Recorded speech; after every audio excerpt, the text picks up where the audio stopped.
Get some vibes going. See.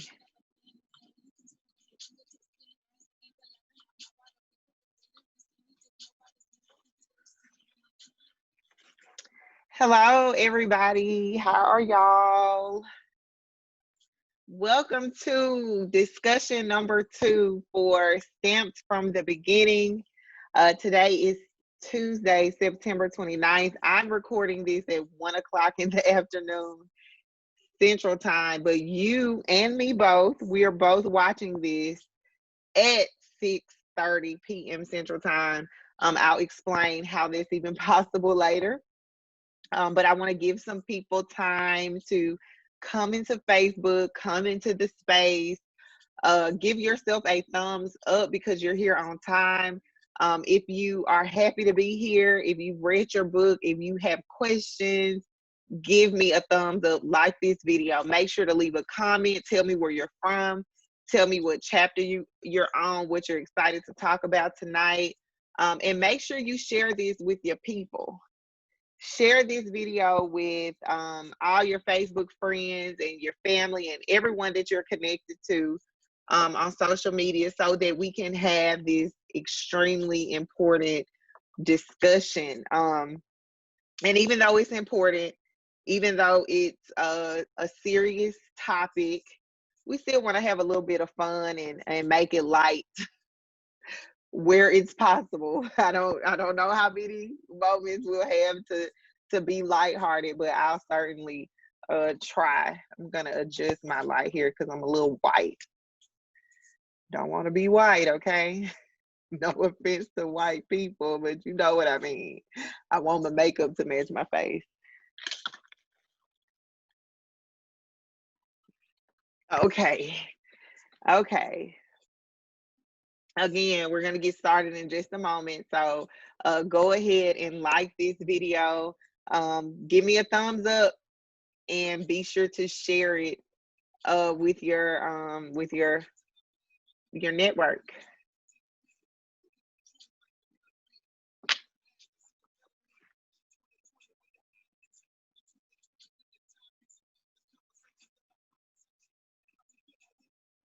All right, y'all, let's go ahead and get started. Welcome again to Stamped from the Beginning discussion number 2. This is our live discussion.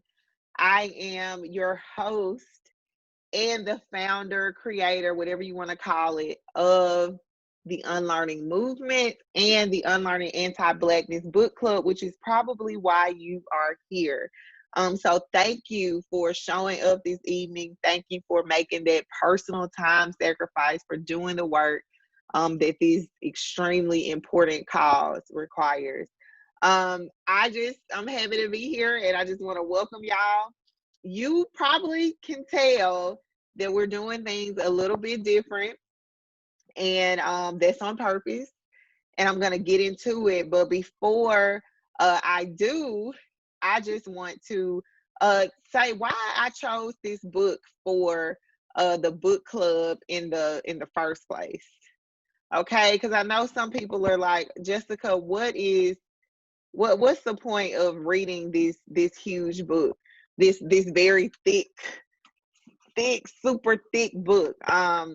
Well, the answer is summed up in this quote by Nelson Mandela. Education is the most powerful weapon that we can use to change the world. I personally want to see the world changed. I want to see a different world than the one that I'm currently living in, because this world sucks. Let's just be real. Can we be real? I'm gonna move my light so I can see what's going on here. Can we be real about the world that we're living in right now? Sucks pretty bad. And so that is why I chose a book like Stamped from the Beginning, because it's so relevant to what we're dealing with right now in our country. It's relevant to um, to our lives, especially if you look like me, especially if you look like me. So to give you even even more insight into the book, I'm looking at this quote that I included here in my presentation. I'm gonna show it to you. I'm trying to get my screen sharing life together, okay? But I guess I'm gonna have to do full screen. I was really trying not to do full screen, but I'm gonna have to. So wait, let's hit present. Um, why this book? I feel like I'm in school, Jessica. Well, that is kind of the point, friend. That's the point. I know that this is a lengthy book. This is a thick book. It's clearly a scholarly book. It was written by a scholar, written by a professor. But that's the point. I realized that, and I've come to know, and especially as time has gone by, the reason why I question a lot of things, the reason why I dive into some of the things that I see on television and in other forms of media is because I've kind of been trained to think in that way. So everyone did not go to college, and for some of the people who went to college, you may not have pursued a post-secondary degree. Um, and I have. So I went all the way to my PhD. I did not, I decided not to obtain it in the end. And I've shared why. I've shared the crazy story. If you missed it, maybe I'll share it again as more people come on. But I, I know that because of that education that I had, the research, and just learning how to analyze things and think critically, I realized that I'm privy to information that some people do not have access to or have never had access to. So that is why I chose, that's part of the reason why I chose this book out the gate. The second reason is we were not, if you were brought up in the American public education system. And if you went to private school, I'm sorry.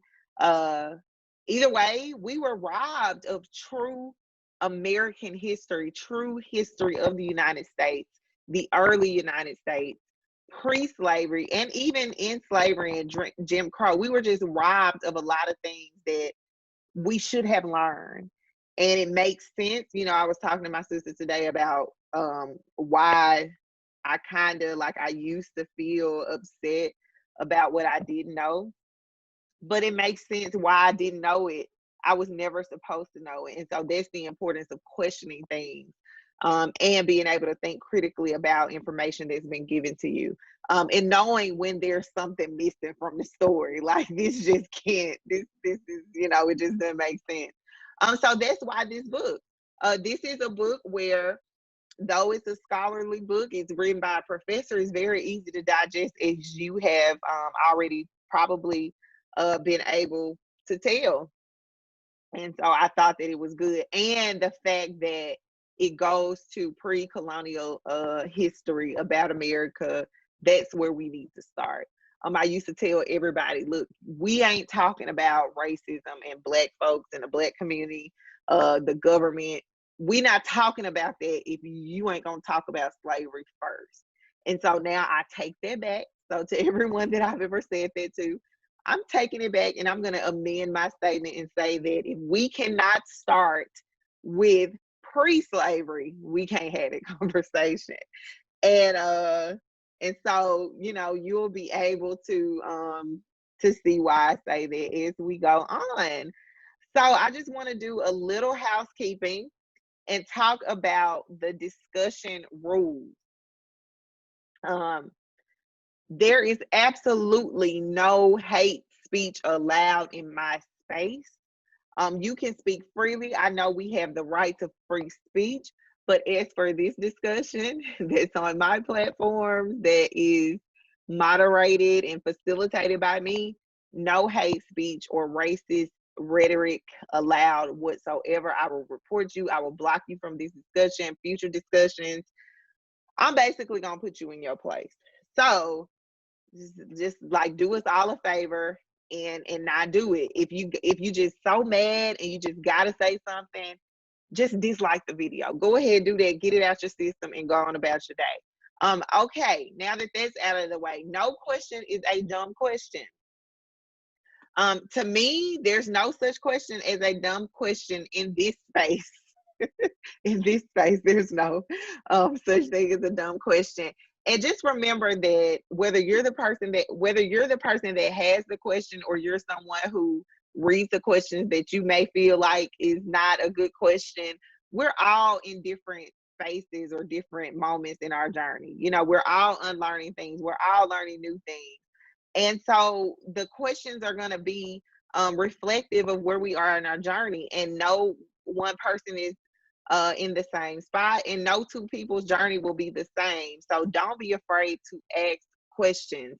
I will always do my best to answer your question or to direct you to someone who can, but ask the question, please. And lastly, as I mentioned before, like this video, share this video, leave a comment, engage with me here.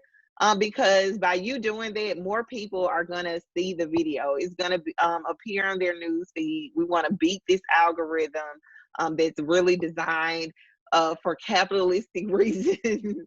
But I'm not gonna go on that rant. Help other people learn this information, especially if you have been inspired or you learned something new. Chances are you know someone who does not know it. And maybe you don't know how to have the conversation with them. Maybe you're not comfortable with bringing up this very difficult conversation. I'll do it for you. All you have to do is share the video. So while we're here, I want to talk a little more housekeeping stuff and kind of tell you why we have this new discussion format. So last week was our first discussion. We talked about chapters 1 through 3, and I felt a little scattered. I was at my mom's house with my sons because my husband has an engagement on Tuesday nights around the same time that I am to do this stream, and I was unaware of it because he forgot about it. And so I couldn't like this thing where this year I'm really doing things. I'm going for done instead of perfect. I'm going for keeping it simple. I'm going for just show up. That's where I'm at right now. Jessica, just show up. So that was me showing up last week, but that is not how I want to show up to you all on the regular. So I decided to take a step back and figure out what could I do to make my commitment to you, but also make the commitment to this work and actually be able to talk about the material in this book that's covered, and in an effort to like just start developing some solutions or some type of plan. I couldn't run the risk of messing this up. So my motto is, if it don't work, try it again, try it a different way. So I'm going to be trying all kind of things to make this happen, make this work. You can already tell that we're not able to go through 2 and 3 parts a week. That is, I was trying to fit the book in just 1 month, but that has not worked just because, and I should have known it, just the stuff that we talking about, it's no way I can talk about 3 whole sections of the book or 2 whole sections in an hour. It's just no way. So what I am doing is doing as much as I can in an hour, and it's looking like, depending on the length of the chapters, 2 to 3 chapters. And when we finish, we finish. And what I'll do is I will just update, instead of doing a month-long reading schedule, what I'll do is just do a discussion schedule so you can read at your own pace, and it kind of takes away the pressure of getting it done within a certain amount of time. What do you think about that? If you like that, give me a thumbs up and let me know you like it. Last thing before we get into chapter 4, I am on Patreon. I'm nervous about being on Patreon because I've never really been comfortable soliciting support from people. Like, I feel like I can put a product out there, but I can't just ask you for support. And I'm getting rid of that mentality. And I realize that what I'm doing is work, and it needs it's funded by me as it should be. But also it's work that needs to be supported by the people, or by like, I just need support is what I'm trying to say. I need support to continue to do this. So I decided the best way to do that was to create a Patreon. I'm not going to go into it a lot right now. We'll talk about it more at the end. But I just wanted to put that out there to y'all and let y'all know that I did it. And you'll be seeing exclusive Patreon stuff coming up. So we're going to go ahead and get into the discussion. As some of y'all know, as most of y'all know, I have been reading this book for probably a little over a month now. So I'm much further ahead. And if I was smart, and I call myself doing this, I would do my presentations as I finish chapters.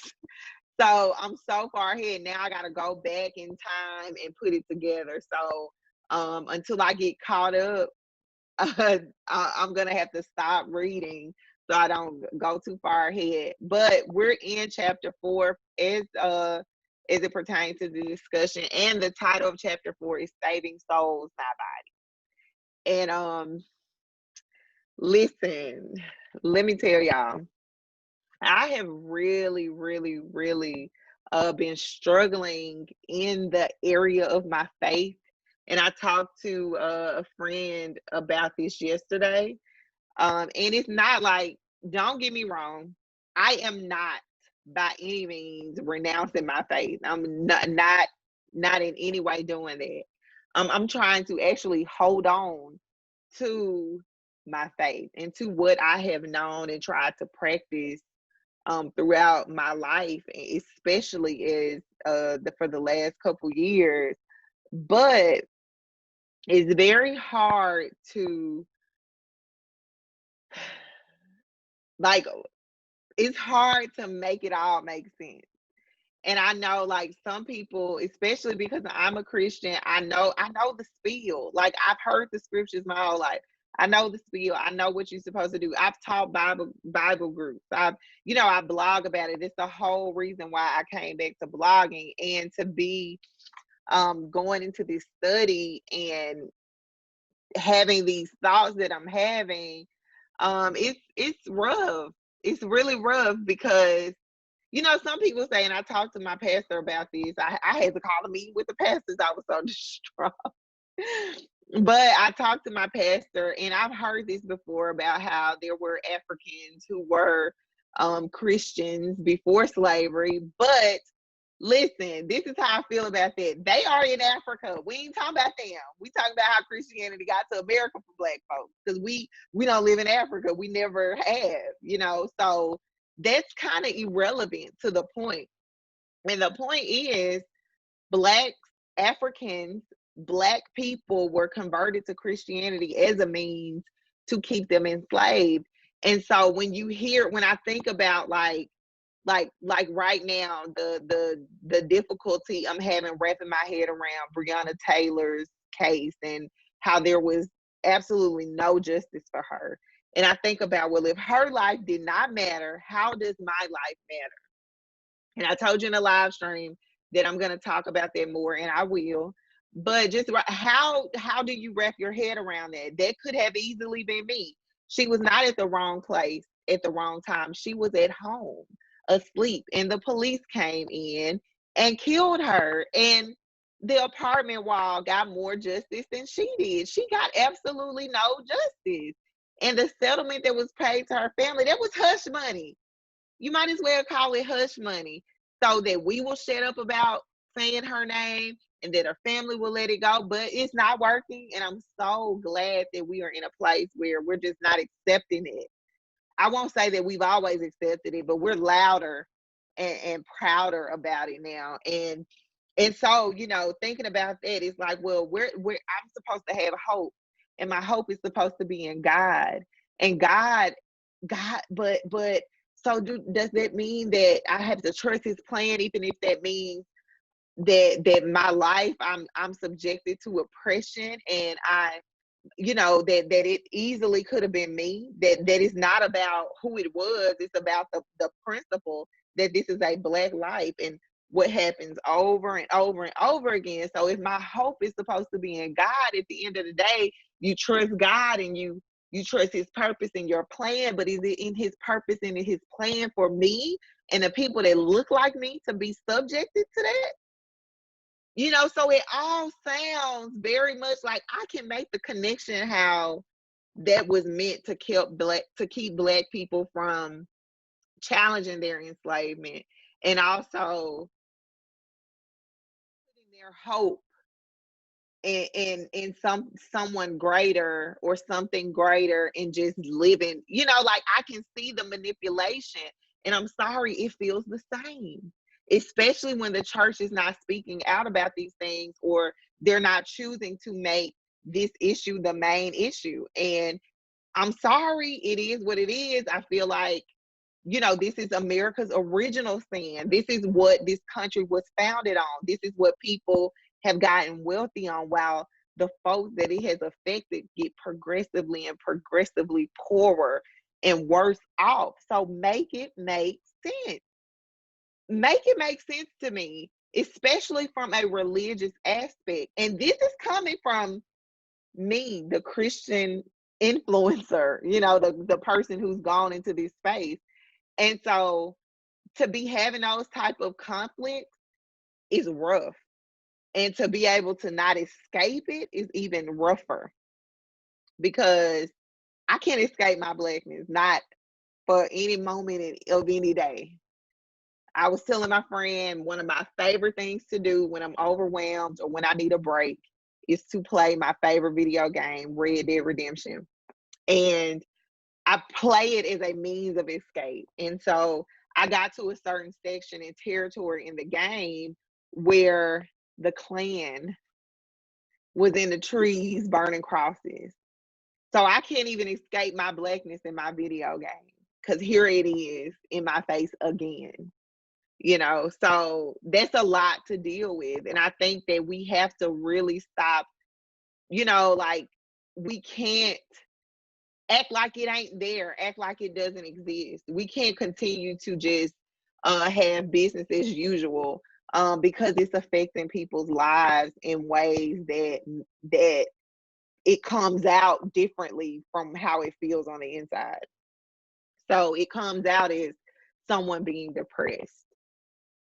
So and then I've heard, depression is a spirit that's not from God. Well, help, help me, So that's a whole different like thing. But that's what I've been dealing with. And just the more that I dive into this book, like I realize how much ignorance is bliss, how blissful to being ignorant really is, because I was so much better. Like I felt happier. Well, I'm happy, but I felt this is heavy, and I didn't have this weight when before I started going into this. And it's like, well, I'm not supposed to carry the weight. I'm supposed to give it to the Lord, but I've given it to him my whole life. And then it's like, okay, well, take a break. Don't dive into it. But it's what's happening every day. How do I just not?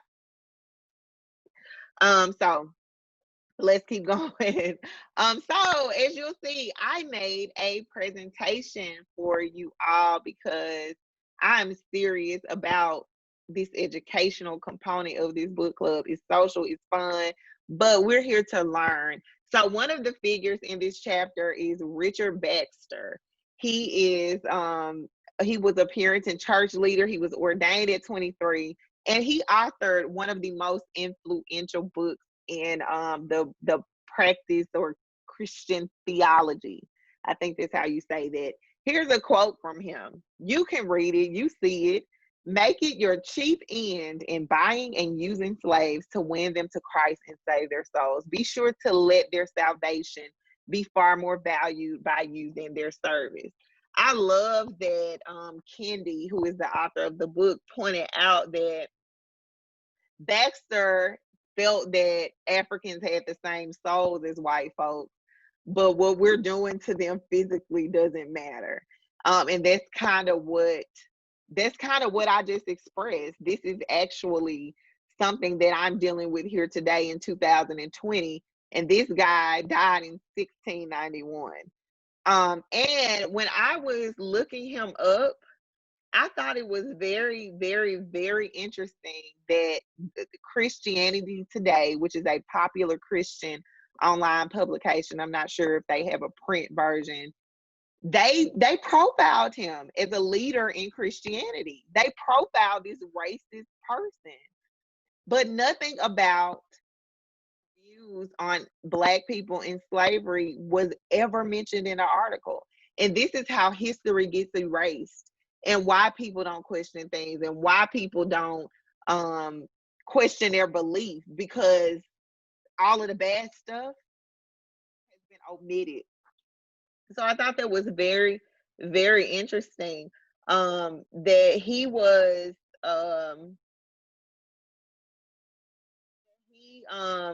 he tried to argue that slavery actually helped Black people. So he knows that this is an economic thing. He knows that slavery is a free labor, and it's making us wealthy, and it's going to free us from British rule. But I know it's wrong too. But we can help them because we can convert them to Christ. So that's why, like, it's all BS, and it's sickening. Like, my stomach is literally hurting right now because this is still prevalent today. You know, we want you to come to church and we want you to get saved, but we don't want to talk about what's affecting you. We don't want to talk about why I care so much about your salvation, but I'm not investing in um, helping you be equal to other human beings. It just don't make sense. Now, if I'm wrong, no, tell me. If I'm missing something, tell me. I don't claim to know everything. I'm just facilitating this conversation. I just have to point out that's something that is a red flag. It's eye opening to me. Is eye opening to me. Here's a quote from chapter 3. Masters were supposed to care for the resisting souls of their captives, but what about their resisting bodies? Again, it's to ignore the very human nature of Black people. Like, I care that you get saved, but I ain't trying to hear about how we killing you and destroying your lineage and killing your babies and making you work under, like, I'm curious, and I have a discussion. I have a discussion guide for this. If you haven't already downloaded it, it should be in your email, especially if you signed up. If not, you can still find it on my website. And I'm here on my iPad just um going through my all of my notes, because I made a point on the discussion guide that I really want to get into. And let's see here. So in the discussion guide, that there I put a question about Baxter's role in the promotion of slavery. So what happens when, when we take an approach like, what you're going through is bad, it's really bad, but your soul is so important. You know, this even though you're going through this really bad thing, it can help you. It'll be for your benefit because you're going to go to heaven. Can you see the parallel of how that actually promotes racism and it keeps it alive? Because it doesn't say this is wrong, it just shifts the focus.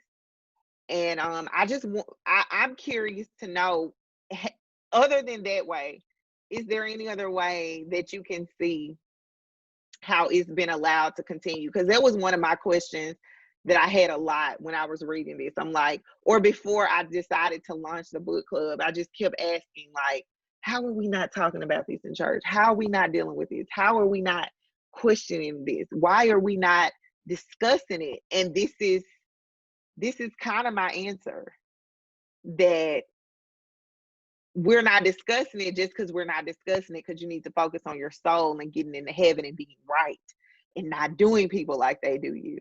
So that deflection has allowed it to continue. And it's just a harsh truth. It's the truth of the matter.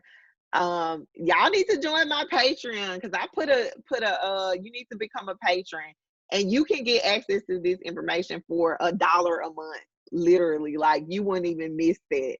But I put early announcements in there, and I shared what our next book is gonna be. So if you want to know before everybody else, go ahead and become a patron. Just download the Patreon app and search for me, just to send me a Lawson. I'll put it right now in the comments.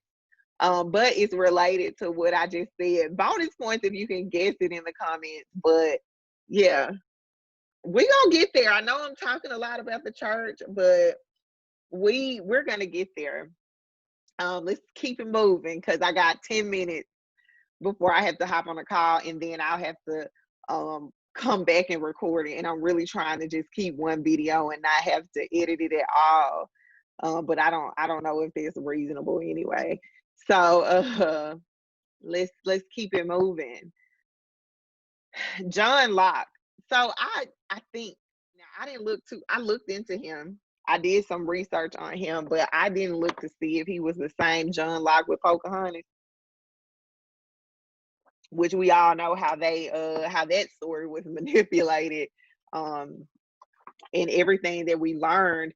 But John Locke is very, very important to this discussion. He wrote an essay about humans, and he was a medical researcher. So now we know that the racism that we see in today's modern day medicine, whether it is the denial of health care, prescribing opioids,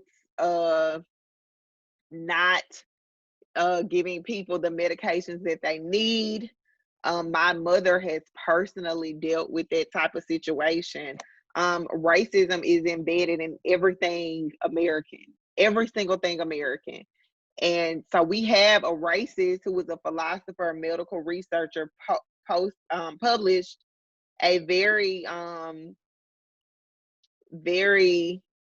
huge work about humans. And in that work, he it's hard to say, but he proposed that African women conceived babies with apes. um I'm gonna pull something up. I didn't intend to do this, but I have to. Let me pull something up. And I'm trying not to get emotional as I do this. This is very, very, very, very emotional, because it's not just something you're reading.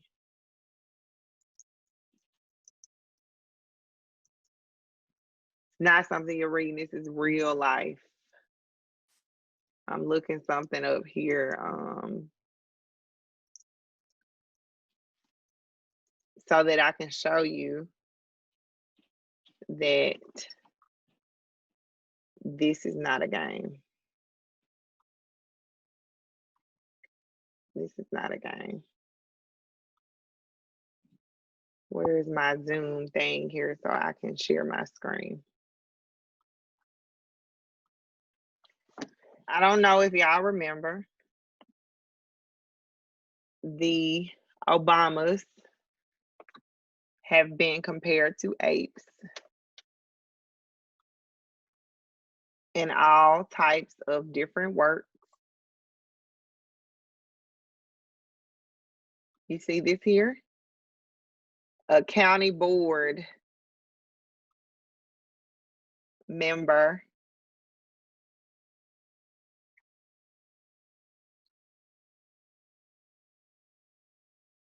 compared Obama to an ape.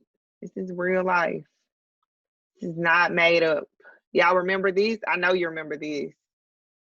I know y'all remember this. I know you remember this. I know you remember when Roseanne compared Natalie Jarrett to an ape. This is not made up. This is real life.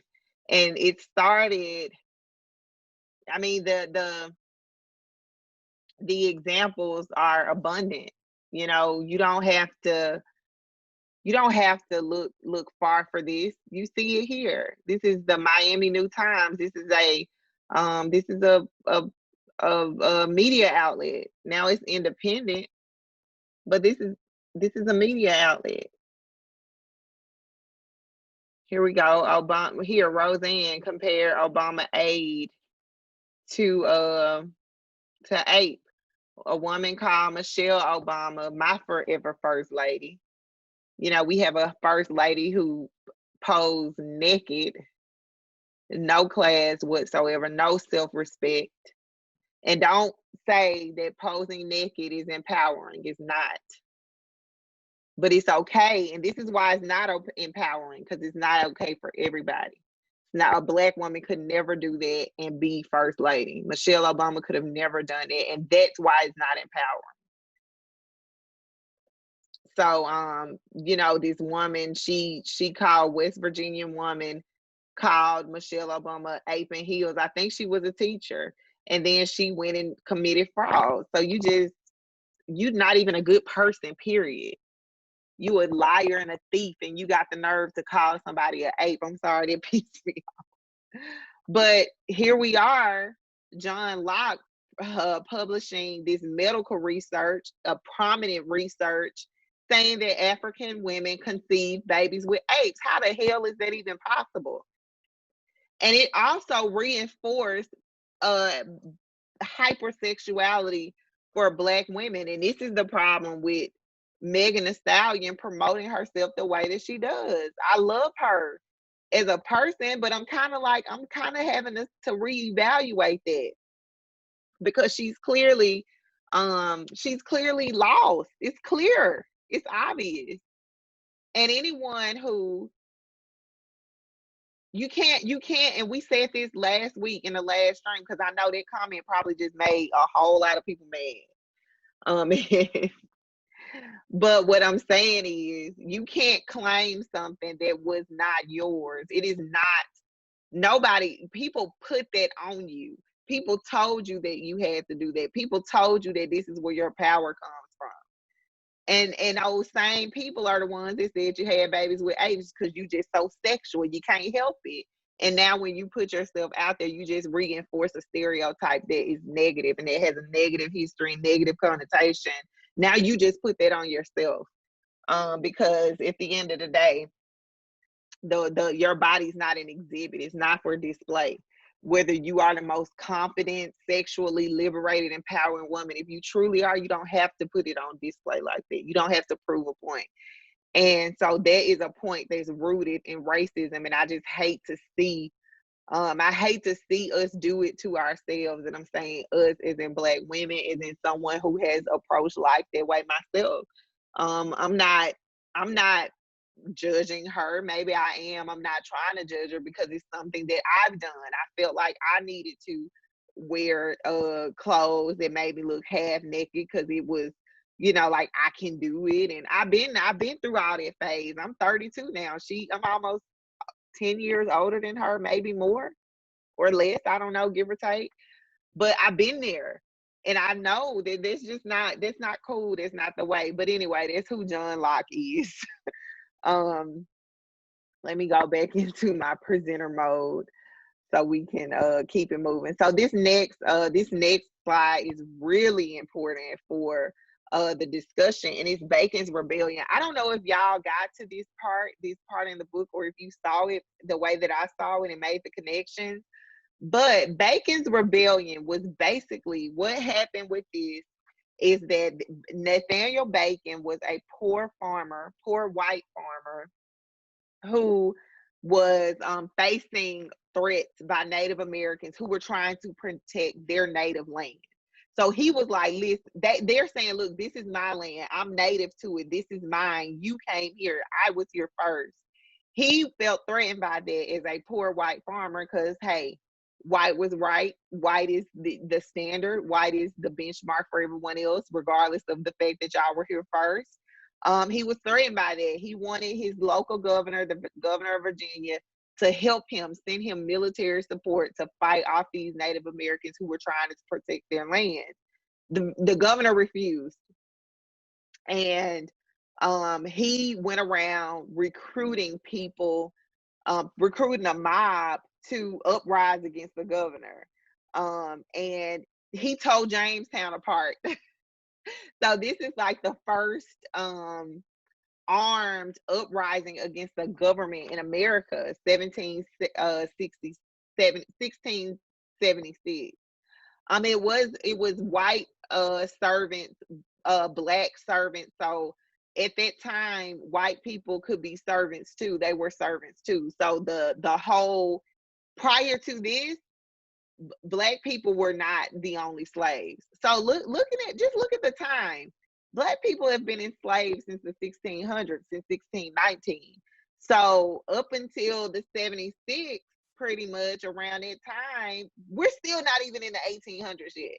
That just goes to show how long black people have been oppressed. But at that time, white people were servants too.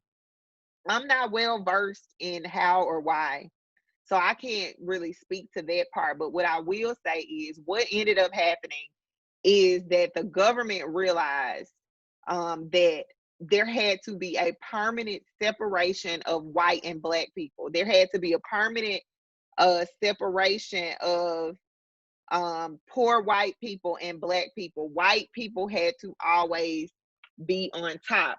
So what happened is that once they tore up Jamestown and this rebellion happened, Nathaniel Bacon actually turned on some of the people he recruited for the as part of the mob, and all that happened was white privilege. More white privilege came out of this because Nathaniel Bacon, as well as the white servants, were pardoned for tearing up their city. They got a pardon, but the blacks did not. Some of them were executed and hung and all of that. So what that set a precedent for abuse of black people. It set a precedent for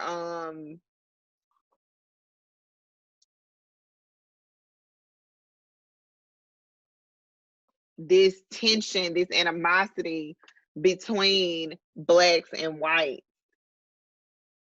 And also from this came racial slavery. So from this, you had, well, the white folks got pardoned and they're able to live their life, even though they tore up the town and they were slaves like me or servants like me, but they get to be pardoned. So now it's saying Africans were they were hereditary slaves. It's somewhere here in the book. I was trying to find it, but I don't want to take up too much time looking at it. But it is somewhere between pages 53 and I'll say just it's towards the end of this chapter. But look at something that I thought was interesting as I read that. It reminded me of Trump and why he targeted poor whites, why that is part of his quote unquote base that we hear about all the time.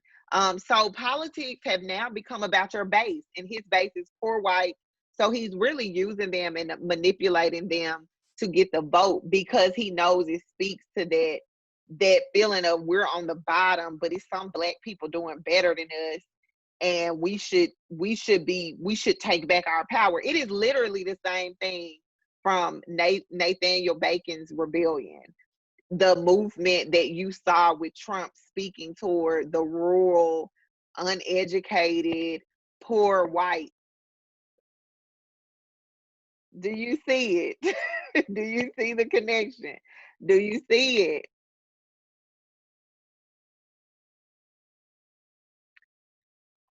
Just trying to see if y'all see it. moving on. Around this time after, well, I don't know, like where in the time continuum this was, but this Bernier, I'm assuming, was his name. And this is at the end of chapter 3. He distinguished 4 races, and Europeans were the first race and the original humans. So you didn't really see a formal classification of race before he came out with his work. And that's important to remember in post-traumatic slave syndrome, or post-traumatic slave disorder. If you've ever heard of that, Dr. Joy DeGruy, I think that's how you pronounce her last name. She talks about how race was created, it was made up. And reading about this and seeing it in history in this book, coming upon that time in history, was very interesting to me about how it was created. But everything prior to this point led to it and enabled it. And something that was interesting about the way that he classified Africans was that he did not view them as totally human. He likened Black people, African people, to creatures, to beasts, to animals. You see that over and over. You've seen that over and over as we've dived into this book, or dove, or whatever the word is.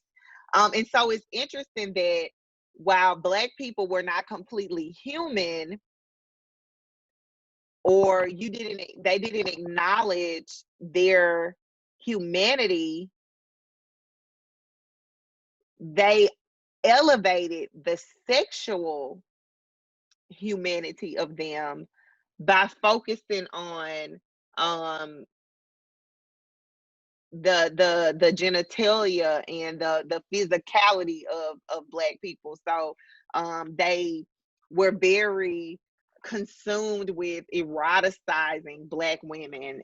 They were always, like you'll see on page 56, Black women are delightful spectacles. They're creatures. They have these big eyes and big butts and big breasts, and they're so this and so that, but they're not human enough to have the same rights and abilities as you. So that's very interesting, and again goes to my earlier point about us being careful about not saying that we have to change the way we express our sexuality to not, like, we don't have to take on that burden.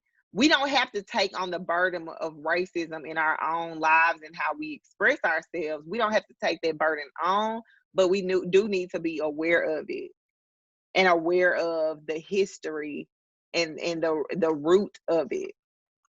So moving on, now we're into chapter 5, and this is the last material that we'll discuss. And I'm actually, I'm in a time crunch here, and it's my own fault. But chapter 5 is Black Hunt. So it's built on like the Salem witch hunt. It was referenced a lot. So this is Cotton Mather. You've read about how we got to him and his lineage and his family. And he was a very popular religious leader during his day. And he believed that Black people's souls were white, but they were still devils. I can't make this stuff up. You can't make this up. So I don't know, like, how he even came to rationalize that. Well, we know why, and we'll talk about why in a few. But the things that he preached about Africans and about whiteness and pure white souls, it was just in keeping in line with history. Remember, John Locke said that white was beautiful, that it was the standard. Robert Boyle, Isaac Newton, these scientists, they said that white was the color of light. So, with us having this skin that's close to whiteness, we're superior. We're we're the first humans. We're at the top of the hierarchy. And it just makes you question everything in science, everything that this country is built on, with the exception of, like, you know, actual animals and, climate change, and not that type of science, but when it comes to the science of humans and how we make these characteristics of Black people become stereotypes, and how they're so prevalent. It just seems like it's all rooted in a bunch of, like, I'm gonna frame this in this way because it benefits me.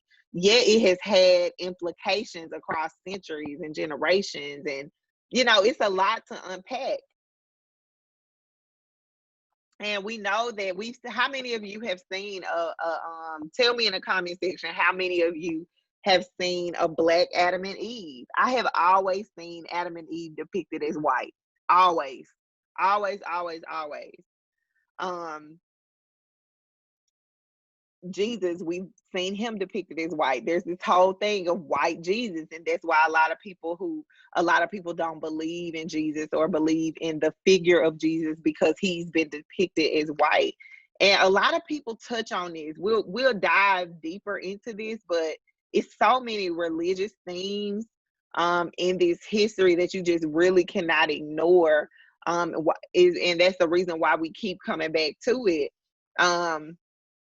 But that you had this novel that was published in 1688, and um it was about enslavement. It was about an English woman and her husband who was an African prince. um and in the novel, the author used terms like white men, white people, Negro. And so this is the first time in literature that people begin to see this. And so what do we do now? We still use these same terms. This goes back to 1688. And I want to make a point here, because if you look at Cotton Mather and how he's like white haired and black and white, and we don't have an actual real photo of him, some people can look at it like, and maybe it's just me. Maybe it's just me. I used to look at history like that, almost as if it's like a tale, like it's not, like these people aren't real. They're made up. Like I used to look at history in that way when you think about Christopher Columbus and George Washington. And it's easy to forget when you're looking at these photos of them, these black and white photos. It's easy to forget that they were real people who really existed, who made who were thought leaders and who made laws and made the Constitution, wrote the Constitution. It, like, that, but it's hard to believe it. And this just made it all real. It made me really look into those historical figures and see why they're important and why they're relevant to all these discussions. So I just want to kind of, like, if you haven't been aware of that, your own bias toward history and the relevancy of it, when you see photos like Mr. Cotton Mather here, that he was a real person that existed. And this is a real book that you can buy on Amazon right now. This is real. It's not made up. It is not fake news. It's real, even though it's from the 1600s, the late 1600s. So Kai Mather, going back to him, he was really big during the Salem witch trials. We all heard about Salem witch trials and the Scarlet Letter and all of that. So the devil, this is when the depictions of the devil was starting to arise. And so the devil was described as black. He was always depicted with a black face. The devil represented criminality. It represented witchcraft. It represented evil, which it does in Christian literature, the Bible, and the whole concept around Christianity.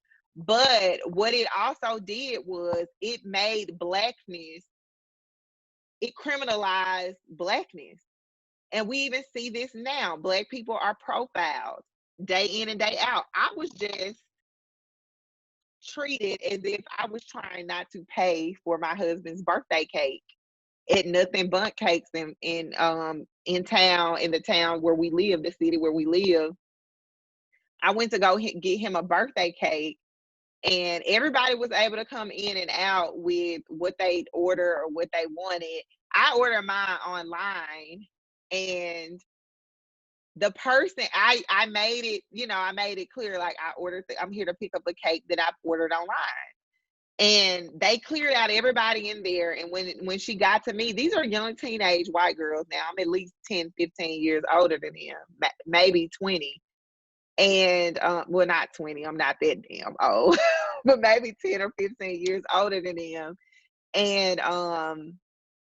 somewhere in it, I don't want to date myself, but anyway, that's not the point. The point is they were high school aged white girls. And though I made the point and made sure they knew that I ordered my cake online, I'm here to pick it up, I still had to wait. And she was like, there's a balance on this, right? I never once said that I owed anything. I said I ordered it online. And if you work here, you know that if I'm ordering it online, it means I had to pay for it before y'all made it. So don't, like, that I was profiled. I was looked at as someone trying to get something that I had not paid for, which was criminalizing me because I'm Black. Not saying I was a victim, but I'm just telling you what happened. And I'm telling you, and I'm showing you here where that comes from. This theme is relevant today. You drive by a Black person that's standing on the street and you lock your door. Come on, let's be real now. I've done it too. Now I pretty much lock the door by anybody that I'm driving and they standing on the side of the road because I don't want you getting in there. But we know when we've done this. We know the themes. We're not gonna play here. We know that this theme is still relevant today.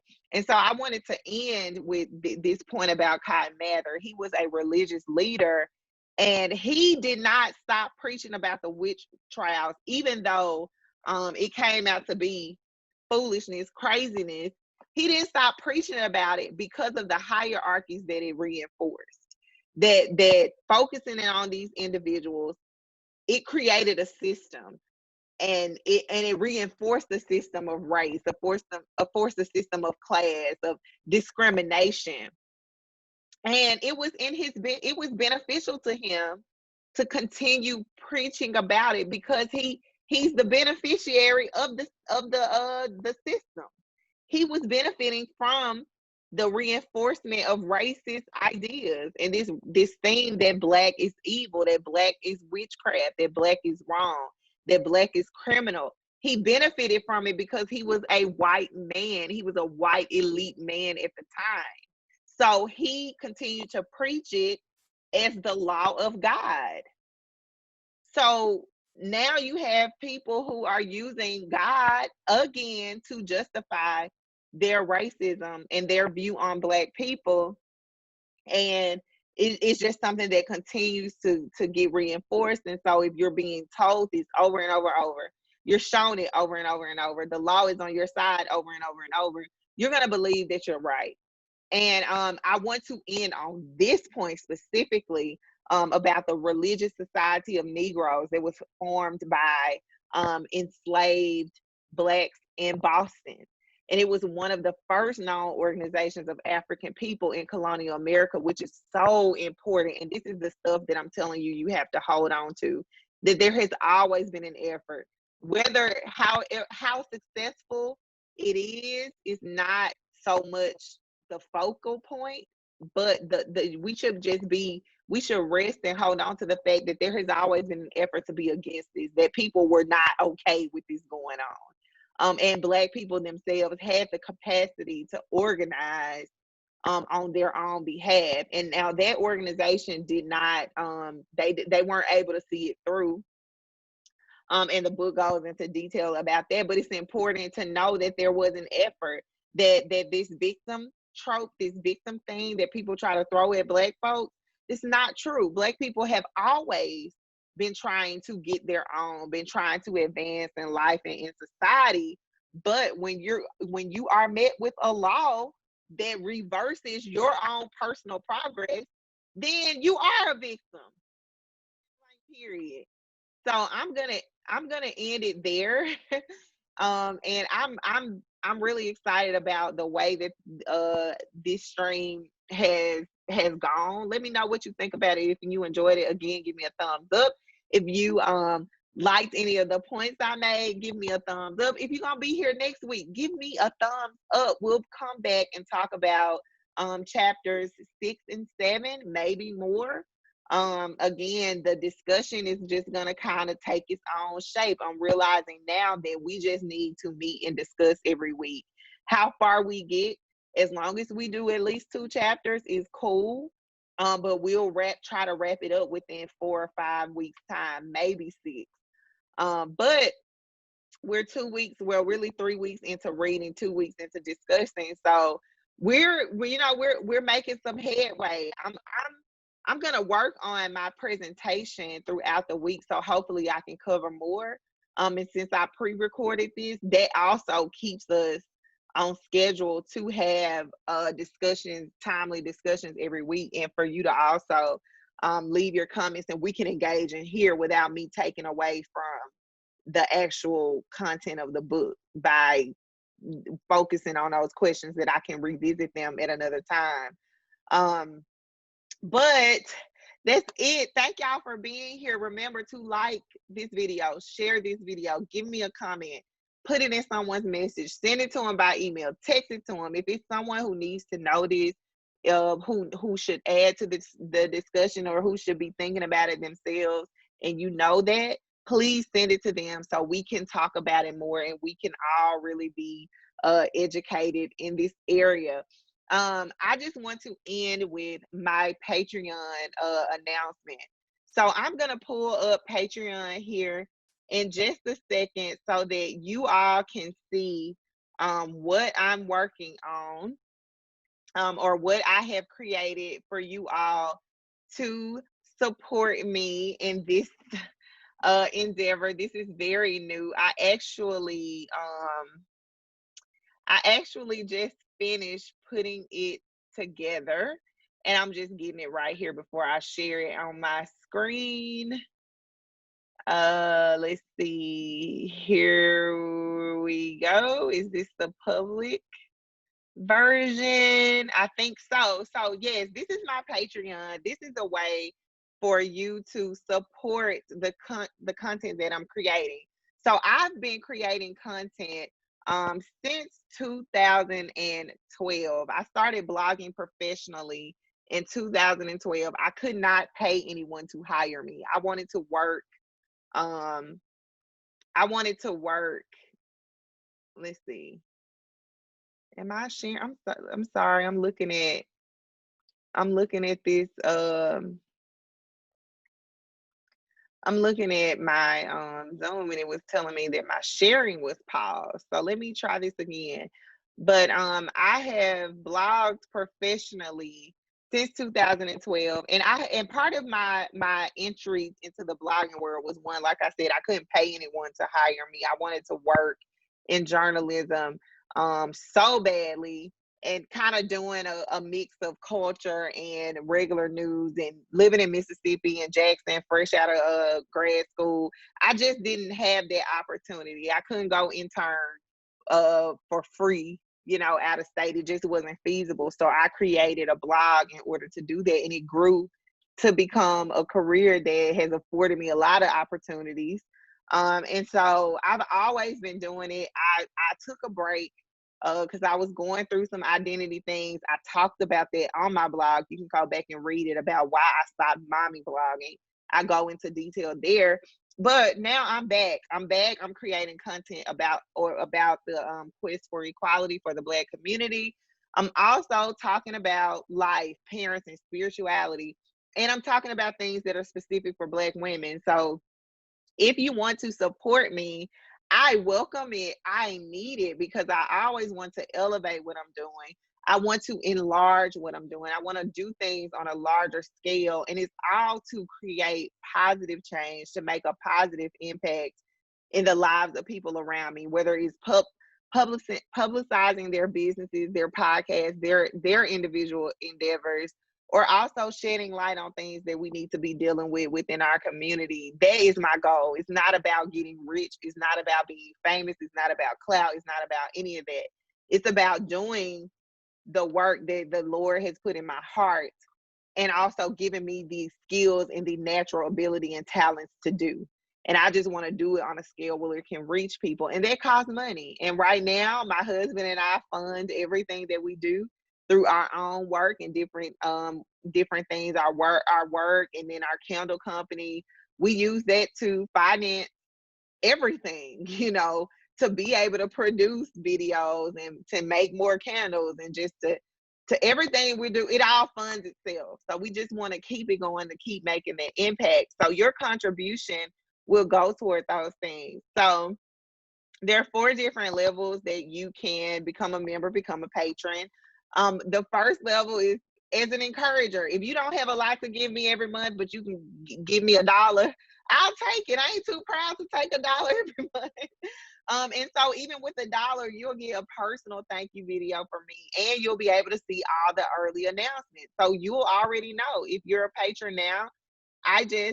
Sorry, I'm gonna I'm gonna leave it here, but as you can see at the bottom, there's early announcements in the Patreon already for October that you can be aware of. So the next level is the friend level, $3 a month. So you'll get all of the things at the encourager level, plus access to every podcast episode. Yes, this is turning into a podcast. I tease that a little bit, but more details to come. If you're a patron, you already know what the details are. And you see, I have no patrons right now because this is a brand new account. But by the time you watch this, you get it, right? But you'll also be able to vote in different polls. So you'll be able to give your input on what my next collaboration should be, or my study, or what I should do with the unlearning movement. Next, you'll have a say in that. Then from there, everything you get an encourager and friend, you can get at the neighbor level, in addition to getting a bookmark, a special bookmark thanking you for supporting the book club. And you'll also get a promo code for shopping on my website. I'm launching the store in October. And then at $10 a month, if you support my work enough to give me $10 a month, listen, you get everything I've already talked about. Plus, I'm going to put your name or your social media handle or some type of thank you to you at the end of every video that I record and edit. I also do personal live streams with you. We can talk about whatever you want to talk about, depending on how many people join at that level. It may be a group of us, or it may just be me and you. I don't know. But we'll talk every week, and just kiki. We'll have a good time. I'll also share with you my reading list and things that I'm reading to keep me abreast on the topic. So maybe it's a news story or magazine article, or even a video or a book, just what I'm reading that week.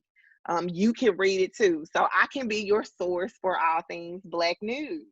And I'll save all my Instagram live broadcasts. Now, as time goes by and I am able to produce more, I will be adjusting the benefits. I'll eventually be offering merch, and I'll be also offering you saw it here, so I can say it. I'm gonna be releasing a book that I have worked on for years and years. I'm finally ready to release it. So you will get excerpts and chapters of my book ahead of everyone, and you can help me fine tune it. So you can really be part of the content. You can look at yourself as a producer in what I'm doing. So if you would love to support me in that way, I would love to have you. And it's not easy asking for support. It's not easy putting myself out there in that way. But this work is time consuming. It takes a lot. And I am an entrepreneur. I do work for myself, but it's not glamorous. I'm just a consultant. So I'm working on projects. I'm behind the scenes on projects. So I'm not, I'm still working. I'm working for myself, but on behalf of an organization or a client. So in order for me to really do what I want to do with this book club and this podcast and these live streams, I need time. And your support, your contributions, your monthly support, whether it's $1, $3, $7, $10, it buys me time because I can take a step away from the consulting to actually do the work that's going to help advance our community. And I'm doing this for my kids, y'all, and for your kids or your future kids, your nieces, your nephews, your cousins, mine. Like, I'm doing this for us. I am doing this for us because I have built a platform and I want to use it for good. I want to use it for something that matters, something that's important, something that's going to change the world. And again, I'm not trying to get rich doing this. I just want to be able to do it. And your support helps me do that. So if you're down with me enough to to become a member, I would love to have you. And I'll be posting to Patreon every week. So we'll have there'll be lots of content. It's not gonna be actually probably the majority of my content will be there. So sometimes it'll be a blog post before everyone else gets to read it. A lot of it's going to be early access stuff and just some private discussions as well. But I'm glad to have y'all. Thank y'all so much for being here. Again, like this video, leave me a comment, tell me what you think. Subscribe to my channel if you're watching this on YouTube, even if you're not. Go to YouTube, subscribe to my channel. I really want to build up YouTube. Facebook is cool, but everyone doesn't do Facebook. And Facebook is kind of shady. You know, Facebook is not cool. So a lot of people are leaving Facebook, and I don't even know how long I'll be doing the streams here, but for now, that's where everyone's at. But I do want to build up YouTube and all of that. So find me on social media. If you see me here, you have access to me everywhere else. So yeah, follow me and let me know what you thought about this discussion. And make sure you follow unlearning.life on Instagram. Join our Facebook group so you can stay updated on all of this stuff if you are not already. Or again, you can just go to my website, subscribe to my email list, and you'll get everything there. It's a lot of ways you can get what you need. So again, thank y'all. I enjoyed it, and I cannot wait to come back and talk more about the book. See y'all later. Have a great night.